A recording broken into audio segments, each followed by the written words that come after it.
And last but not least, Doctor Sleep. Right. So well, I just want you to do the synopsis on it, right? But let me just share. Let me just do the intro if you will, right? So this should come as no surprise to those listening here, but I'm a huge fan of The Shining, right? To me, this is my all-time favorite horror movie. It stands heads and shoulders over all the others that I've ever seen in my life. And mainly because it's from Stanley Kubrick, right?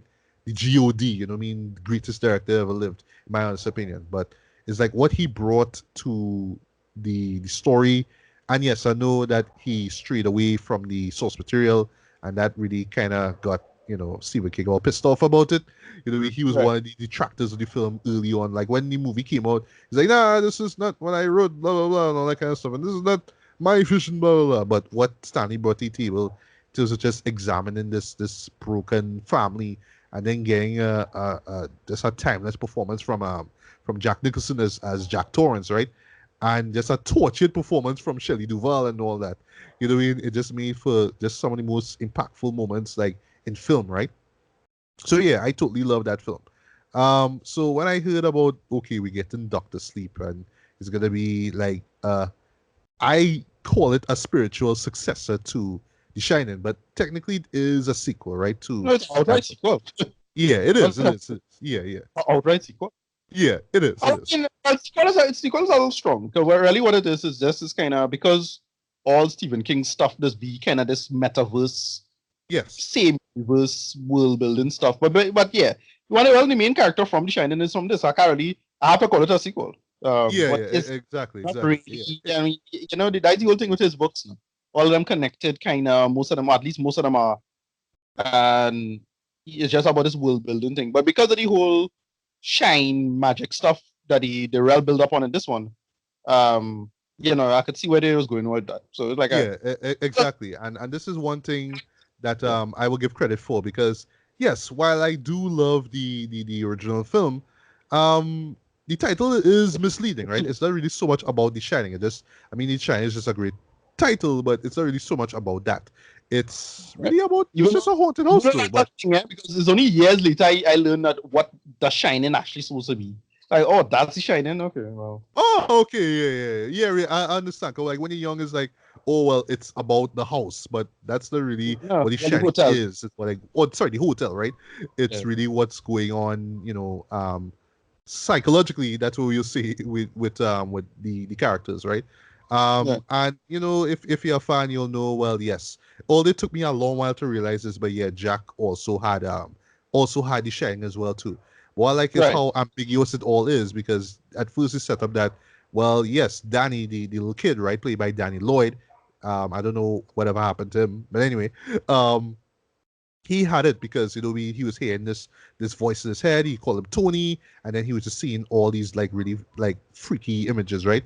But then right, you kind of learn. I assume after the fact, it's kind of open to interpretation that his father had it too, right?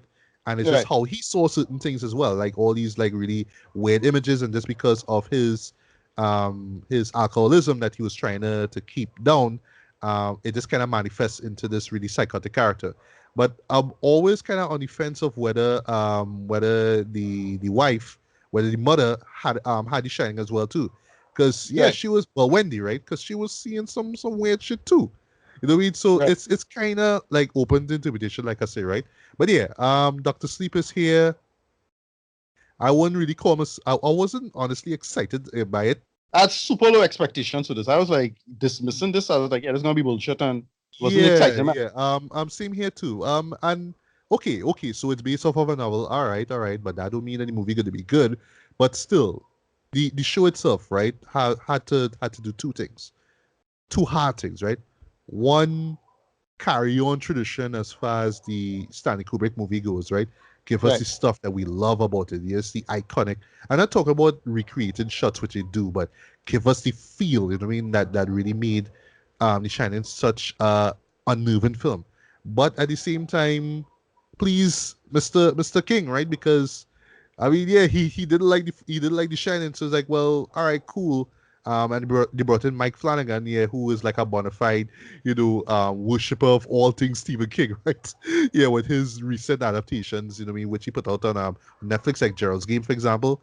But yeah, Right. man. So it's like, all right, I had to please you too because I don't want you to get mad, Stephen. I don't want you to get mad. So I'd entertain you, and I had to please you. Sorry, and I entertain the die-hard fans of The Shining. You know, what I Right. mean, the people who regard this film as one of the greatest of all time. So did it succeed or did it not? We'll weigh on it in a bit, right? But Ricardo, just before you jump into what the story is about, your take on The Shining. Was this a movie that you love, or just like Um, I understand its yeah, impact, but here's the thing. If you're a big, okay, so I am not the big Stephen King fan, but I am also finding myself like, how to reinterpret a lot of Kubrick's takes on a lot of stuff, because yeah, Kubrick just kind of just do your own thing. And we get into this big debate about auto theory, and one of the biggest critics of Kubrick, with Pauline Kael, yeah, she kind of yeah, just make the great Pauline Kael, yeah, she always make that point about that. It's like, look, this man, you could argue that he's make these great films, blah blah blah, but he kind of, some people just say like, yeah, he kind of didn't really get the material, or either that or just outright didn't care many times. And with The Shining, because The Shining is so different from the book, it's all these changes and whatnot, but people consider it a masterpiece. It hard to judge it now, at least for me. It's hard to yeah. judge it in the grand scheme of things. Yeah, So and when well, it, I guess because I never read the book, maybe I should, even though I heard that that's the it's thing, not one of the it's one best books he ever wrote. Sorry, but I imagine if I do read it and get it, I'll be like, yeah, well, why are they well, changing the movie though? all right. So what happens is that because we live in an age where adaptation is relatively easy to do, Right. because film culture and film language and visual language was so different from written language back then. The probability of you doing a accurate, you know, take in the movie form and being a great filmmaker at the same time is highly unlikely, right? Clockwork Orange is another example. Yes, which I In love, fact, but I know that he made changes, from the book, yeah, and of in course, fact, all the Kubrick, what's that? Well, quite legendary. He actually omitted the final yeah, chapter. Yeah. yeah. In fact, all the Kubricks, in fact, Kubrick is kind of most notable for that. He just like never really gave a shit by trying to make this clear one-to-one adaptations, though. And and then the thing is, because Stephen King himself tried to make adaptations and they were terrible, it kind of undermined the argument now in the popular consciousness for many people. And so I like The Shining is a film that I can't say I love, but because of if I it's a product of its time, and if I liked it, if I didn't understand the book and the context and the history, I'd like it more. But it's still Right. a great film. Like, I consider it a great film, and because the film had all this ephemera and bullshit around it, because of the filmmaker himself, you have a lot of conspiracy theories in and around him. That Yeah, also yeah. undermines the argumentation of, well, why would he do it like this? Why would he do it like that? He didn't need to make this change. And it have all these idiots who will be like, no, it's because he had it's a big confession for this conspiracy theory or some bullshit like that now. And that all of that poisoned the debate now. That's just kind of me for it. I still enjoy it. It's a good film, a great film. Or another thing is that Ready Player One kind of undermined this movie for me a little Oh bit. yes. Uh, because of The, the stuff. the goal. Well, sorry, not the goal room, but yeah, like how they recreate shots. Right. Like even when I saw them, I was like, yeah, we're Ready Player One did that though. Wow. Right, Okay. yeah. Yeah.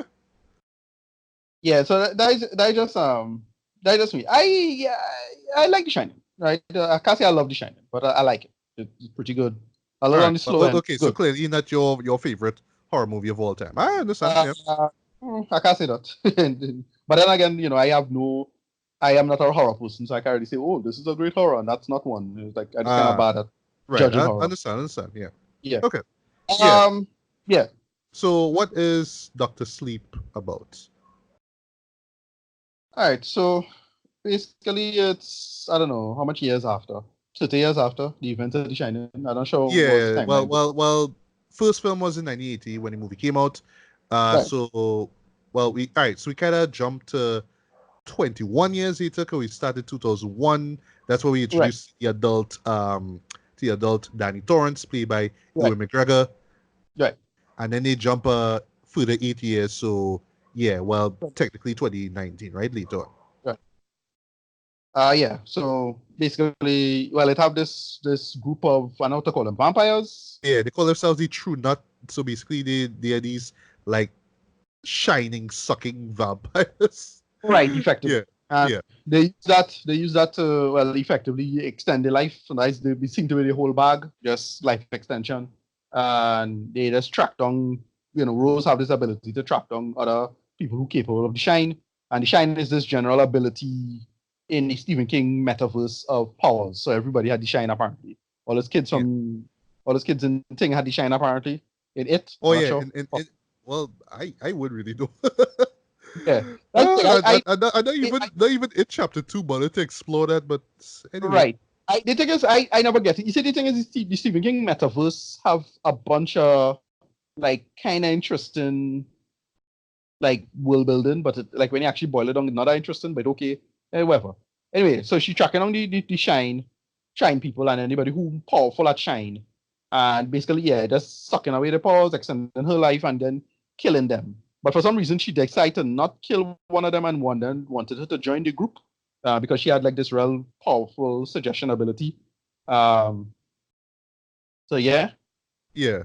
Which is interesting. I mean, it does show that, I mean, because yeah, they are the villains, but at least they able to think things through. They're not just gonna kill any and everybody who have shine powers. Oh, if you're shine power, cool, we're just gonna put you into the fold. We're gonna brainwash you, kind of, and then, well, you will work for us. So that actually worked for me.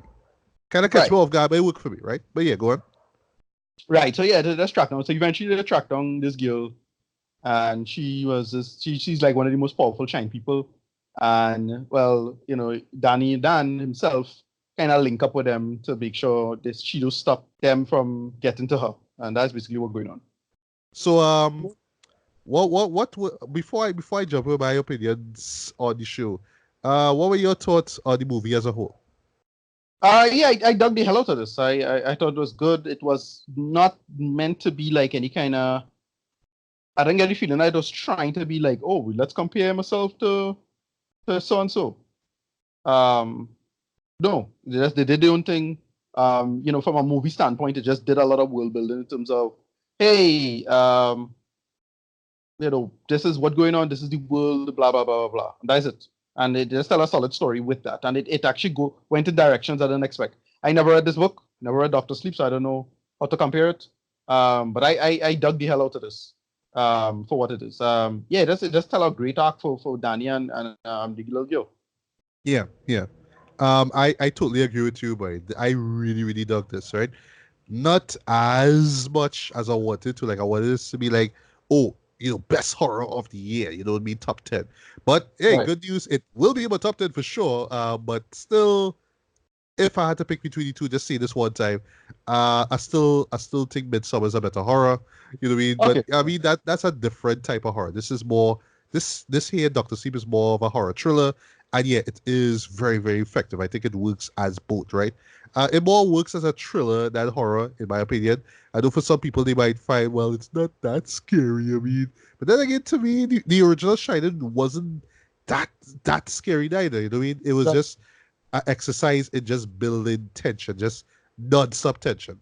So try to go in not well, try to go in as blind as I can. Like I thought that everything was, kind of was going to be centered on the Overlook Hotel again, but I was hoping that it wasn't.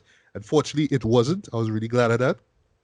I was really glad that it told its own story and it just expanded on the universe of, well, I guess you could say Stephen King's his own universe, but I really want to say the world of The Shining. You see more characters who have these powers and you understand how they use it, right? And just these group, sorry, uh, the group of the True That, I thought that was really interesting. Yeah. This cult basically who just go around just like tracking all these like kids and whatnot with the shadow and just suck their powers on. I thought that was really interesting, and it made for some really like genuinely terrifying moments, in my opinion. But let me just talk about the acting for a bit. Ewan McGregor, I thought that he was great as Danny Torrance. I thought that I mean, look, like the original character, he was just a little boy well, according to the film, he was 5 years old. I never really saw him as five in the old film. Nah. Always saw him as like 6 or 7 or whatever. But anyway, Yeah. Oh. yeah. But just how his character matured made sense to me, right? And what I love that he zeroed in on was his alcoholism, right? So yeah, clearly he quote unquote inherited that from his dad, right? I'll talk about his dad in a bit. So I like that it carried across, but not so much like, oh well, I'm gonna do it because daddy did it, right? But more like, Right. okay, these I went through hell in my life, and I not just talk about with Overlook, but afterwards, right? And set up early on, because yeah, even though he left, he and his mom, escaped, right? While Jack froze in it, right? In that great iconic shot that still brings chills to my spine. Um, yeah, it still affected them though, because he was still seeing, all these like really weird imagery and stuff from the hotel. He was still seeing that, right? Yeah. On the subject of that, he also sees, and I was glad to see him in this way, Dick Halloran, right? Who was played Right. by the late great Scatman Crothers, but this one played by Carl Lombino. I was like, well, what? Okay. Yeah. Yeah. I want to say that. It's because Well, the show and I think really went out of the way, I, really went out of the way, right? They really went out of the maybe, way to find actors with like who could look just like the original cast though. To get yeah, they're somebody gonna. who looked like Shelley Duvall, I was like, okay, Yeah. this is working, all right, cool. Do you think? Do you But think? Carl Lobby killed it though. Like I was like, all Yeah. right, this is perfect casting right here. But remember, he was in a film that was another horror film that didn't work, and I thought they could have done more with him.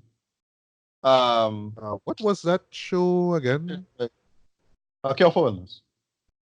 Oh yes, he was in A Cure for Wellness, Yes. which was a show that I saw after the fact, and yeah, I wanted to like it, but it was good and bad. As everybody see, it have real good in it, but it also have real bad. It's like just like, and if I had to rate it one time, I'll give it like a 2.5. Like, yes, it have a lot of good in it, but it also have a lot of bad.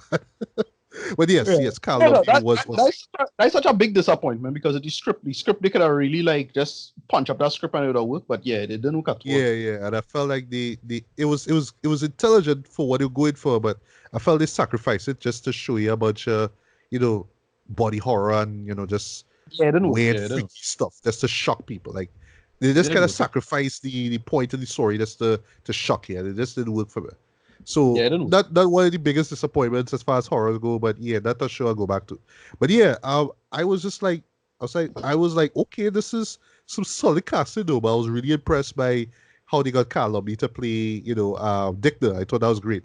And yeah, the Yeah. actress who played Wendy, they even got like the teeth that the legendary teeth that Shelley have there.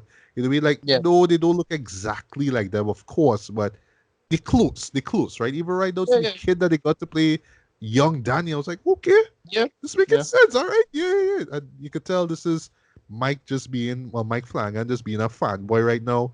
You could tell he just do this because he loves the source material. And not just the Stanley Kubrick film, but the Stephen King novel as well too. Like he really wanted to show respect to both of them. I thought that throughout this film he did that excellently, right? Um, Rebecca Ferguson, while she wasn't the scariest person in the film, she was very effective as the villain. She was very Well, intimidated. She they had a, was, what I liked about what? no, what I liked about it, they had her taking some L's now, so she wasn't just all powerful villain kind of thing. She was the villain, but she wasn't like, oh well, we have to run from her all the time and so on. So it's like, yeah, Exactly. Yeah. whole, The heroes tend to fight back again. So it's like, oh yeah. wow, okay, now I'll come much stronger and all that kind of So stuff. that sequence where she got her hand caught in the thing and in the memory palace for the which she files. That's Oh, already good sequence. that was really cool. I did not Yeah. expect that. Yeah. And just the visuals for it, how the camera move. That's all I'll say. I was like, okay, this working. And that's what I really love about the show here is that they really show you how the powers of the shine. They really show you in detail how these things work. You know what I mean? Whether it's mentally or whether it's in real life, just seeing how these powers, how these characters be able to, well, pretty much use them and either to communicate or defend or fight each other down or whatever it is. They show how it works. I really, really dug that. The supporting cast I thought was great as well. I thought that the chick who played what was Snakebite Andy. she's the one who Right. gets roped into the group. I thought that she was great as well. She had the look down, and I thought that like how they brought her into the fold was pretty interesting as well. I just really exploring that group itself, that they threw that, and then just have them be these two-dimensional bad guys who just do freaky stuff because it's a horror. You know what I mean? I like the fact that yeah, well, we kind of doing this because we had to survive, though. I mean, it's kind of selfish, but you understand that. You know what I mean? It's simple enough for you to kind of understand why they do what they do. It's enough. That's all I'll say. Also, I like the character growth of Daddy as well, from realizing that yes, he has a problem, serious problem with alcoholism, to just being like, all right, I gonna go to AA. I'm gonna address this. He meets a guy played by Cliff Curtis. They Yeah. become friends and whatnot. Yeah. He gives him a job at this hospice. And what he does, he kind of guides these elderly patients who are close to death, just kind of guide them into well the afterlife, right? Just kind of reminding them of a memory and just kind of talking to them while they eventually fall asleep. Hence the name Doctor Sleep. And one thing I like that I thought was pretty clever about the film itself, just the title. Like I think it's only going to be about Danny. It's all about Doctor Sleep. But not really. Just like how the original film is not really so much about the shining. This one is not so Right. much about Danny. It's about these characters and how they exist in this world, right? I thought that was like a really clever play on well what we know about The Shining and what it really is about, right? Well, the movie that is. Also, but to me, one of the highlights for this show is Kylie, if I get your name wrong, forgive me, Kuran, who plays Abra. I think Yeah. if this is her first time, she just knocked it out of the park. She was fantastic. When she had to emote, she emoted. When she had to express emotion and just give. And, oh yes, the writing for her was great as well. How she delivered them. Yeah, she's a star right here, man. This right here is just like living proof of that. She killed it, and I really can't wait to see what she does next. Hopefully, they'll put she into any like corny Christmas shows or whatever it is, because she Yeah. young and all that kind of stuff there. But still, I thought that she killed it. I just the fact that she was in this horror film, right? I just had to sell it as, oh, I'm a kid and I'm dealing with all this like weird morbid stuff. It worked, right? Yeah. Yeah. Also, all right, so just a few other things as far as technical stuff goes. I thought that the cinematography for this was awesome, Dread. And props to whoever do the the color correction for this way, but wow.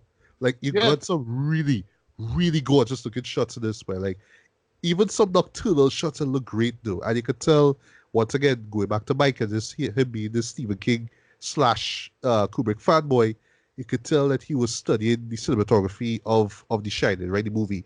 And also the transitions, because yeah, there's a lot of slow cross dissolves, just like in the old film, right? You know what I mean?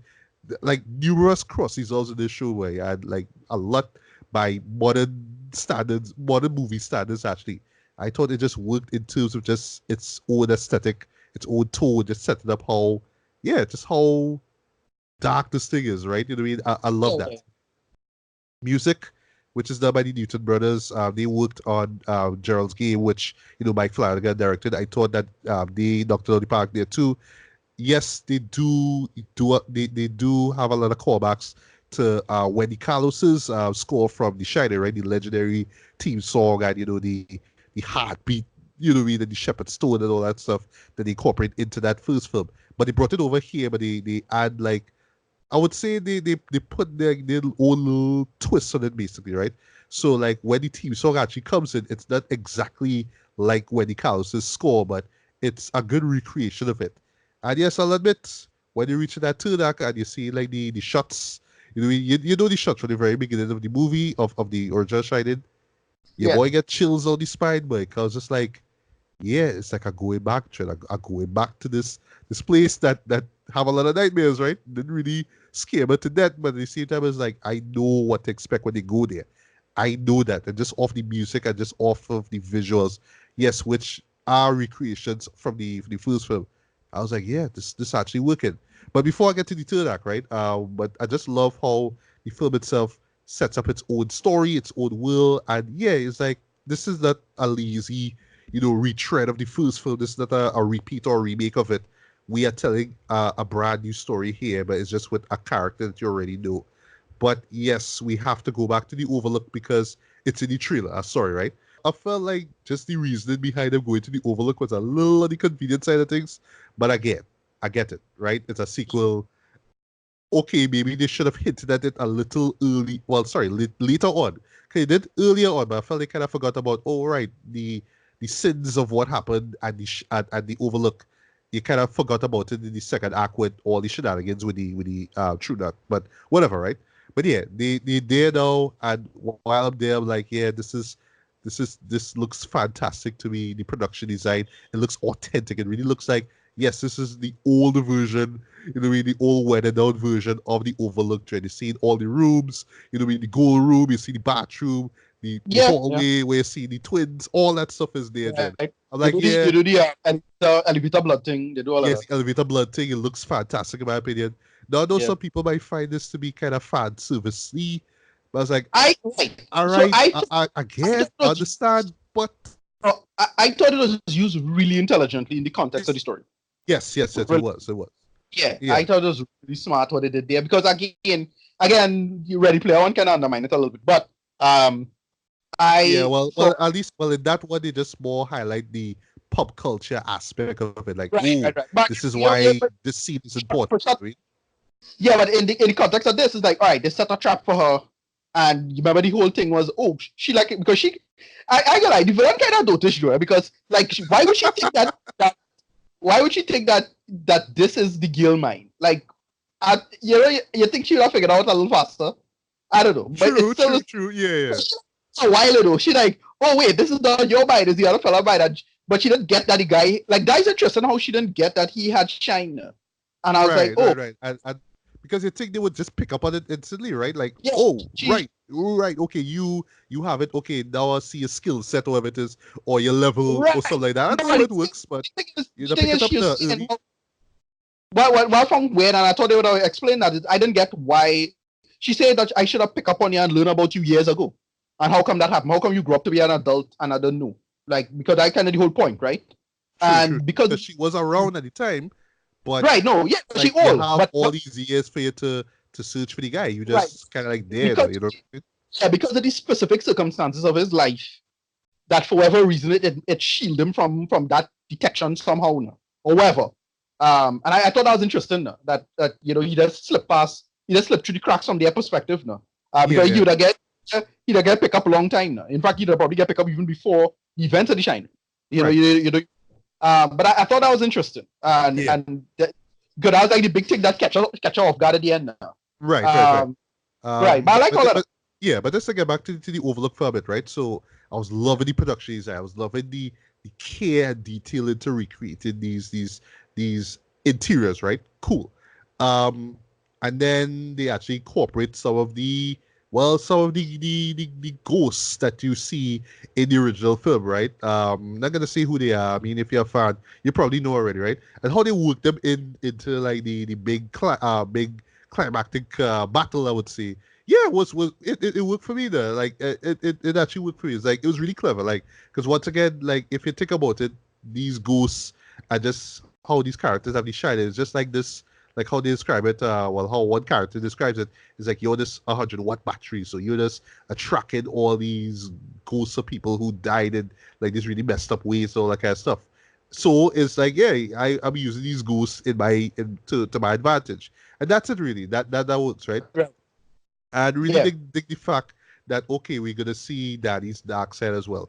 And there's one scene that caught me completely by surprise, Dread, where we see a particular cameo, Dread, and the way how they Yeah. play that out, that Great. was hands down one of the Yeah. best scenes in the entire movie, Dread. It just brought Yeah. everything full circle. You understand Yeah. things from Yeah. both perspective. You see like Daddy on the verge of just going back to his old demons, right? It's just like, Yeah. no, after confronted that, just how they pull it off was incredible in my opinion. Points once again for casting, Jen. Whoever they cast to play Yeah. that, wow, and No, how no. they frame it to it. But, no, Here's but how how, we make it work for me. Yeah, it's how they frame no, it. I thought that it was going yeah. to be, oh well, all right, so it's mostly like a side view. I tell yourself, Yeah. okay, all right, when we gonna see the full face itself? Is No, and then when they hit you with that line, it's like perfect. I love yeah. this. I No, love this. I for a hot minute there, I thought he was going to get some deep fake shenanigans there. Me too, me Uh, too. I was worried yeah. too, but I was And like, it took, okay, yeah, but they do it the side view thing. Wait. And then when they show the face, it's like, oh, okay. All right. yeah, All right. I fuck with that. I like that. I like that. Yeah. yeah, And but it's the context of it that I love too. And it makes you go back to think about go back to the first film. It's like, oh, this is what really was going on. This is the trigger that helped lead Jack into doing what he did, right? With the accident, all that kind of stuff, right? But yeah, right, right. overall, while I wouldn't say that I absolutely love it or it's the it's better than Shining. Of course, it's not the best. It's not better than Shining, but you know what I mean. As far as a sequel and a spiritual successor, yeah, this played out way better than I expected. Though you could tell this came from a person who was passionate about the film and the novel, who understood it, who really understood it, right? And really wanted to show the audience, hey, this is really what the Shining is. This is really what's going on. I love that the stuff that he does not tell you, the stuff that he kind of hints at, with visuals. Just the idea of death, and especially the idea of death there, and how well, yeah, Danny himself sees that and how he processes it too as well. I thought that worked. As far as world building and characterization goes, this was great. Just in terms of continuing the story of The Shining. And while I would say that this is one of the greatest horror movies of all time, I will say this is one of the best horror movies I've seen this year, bar none. And yeah, I'll even go as far as saying this is one of the best movies I've seen this year too. It's not going to be top 5 for me, like right around that area. I suspect I'll put Midsummer there. Like to me, Midsummer is still the better of the two if you want me to Right. compare. But after being burnt by It Chapter 2, Dred, I was just glad that I got a movie based on a Stephen King novel that I actually did enjoy. So yeah, as a fan of The Shining, as what I mean, just someone who supporting Mike Flanagan, because yeah, he's an indie director in the horror scene, and yeah, he got his big chance to really showcase his skills, and he did that. So yeah, this really did work for me. I really enjoyed this. I want to see this again, and as someone who actually owns The Shining on Blu-ray, yeah, hell yeah, I need to get this in my I need to get Doctor Sleep in my collection as soon as. So rating for me, I will give this a decent 4 to 5, man. This is hands down one of the best horrors I've seen for this year, one of the best movies of the year. It's not perfect, mind you, but yeah, boy, this one left something with me. It has that longevity about it, man. You could tell it's as a labor of love. You could tell it was really paying tribute to the old film whilst doing its own thing, and not that many sequels do that. Look, last week we talked about Terminator Dark Fate, being a Right. sequel, but not really doing much with it. This Yeah, one kind of here, blowing Doctor Sleep, it. was like, yo, this is what you need to do, Jay. This is what you need to Yeah, do. So, yeah. sequel makers, take notice here. But Take yeah, note, yeah. if you are a fan of The Shining, you have to watch this. And last thing I'll say, although I don't regret that I didn't do it, I did not watch The Shining over before watching Doctor Sleep. Cause sorry, I Right. see this show one too many times. I don't need to, but I've read some review. Sorry, I watched some reviews, and people are like, "Yes, I watched The Shining, and then I watched this, and it flowed well for them." So I imagine that, yeah, one day when I get on Blu-ray, when I get Doctor Sleep on Blu-ray, yeah, I'm just gonna watch it back to back too, and I have a feeling I'm just gonna love them. But yeah, Doctor Sleep, absolute must see. Definitely check it out. So, what's Right. your last thoughts and rating on Doctor Sleep? Yeah, I this as I said, this is how you do a sequel. It kept my attention the entire time. It's just a solid thriller story with just nice world building. Again, I'm not a big Stephen King fan, so I just was just following along, and you could follow along in the movie itself and piece together everything quite well. You didn't need to Yeah, know anything. You need to learn a set of extra bullshit. Just story. It follow from The Shining quite well. It tell its story and build from there. Good set of villains. You know who the good guys are. You know who the bad guys are. You know why they're doing what they're doing. Everything was like as a single film. It's just an enjoyable film as it is. And then the movie was going good until they do that moment at the bar, and I was like, yeah, boy, yeah, yeah, that boy. is when that when it do the uptick. And yeah, I just really enjoyed this one. So yeah, that's quick rating. Easy IMAX. Nice, Probably one of my nice, highest. nice. I would It have just loved to see the show in IMAX in yeah, retrospect. it just solidly constructed filmmaking, right? No bullshit, no wasting my time in that sort of nonsense. Everything was working. All these side characters served their purpose. I just thought just good characterization overall. This itself could also have a sequel. So again, I never read the book, so I don't know if they could follow up from this. But this girl's character is such a great character, Yes, and yes, what she is. She is. and what it is. But for me, I get a IMAX. I have no problem putting this as this will easily get one of the top 10 for the year. I could easily see that happening. This was just good filmmaking. You come to a theater, you're not seeing, you're not getting, look, guys like you and me, when we watching movies is is the Matrix code, right?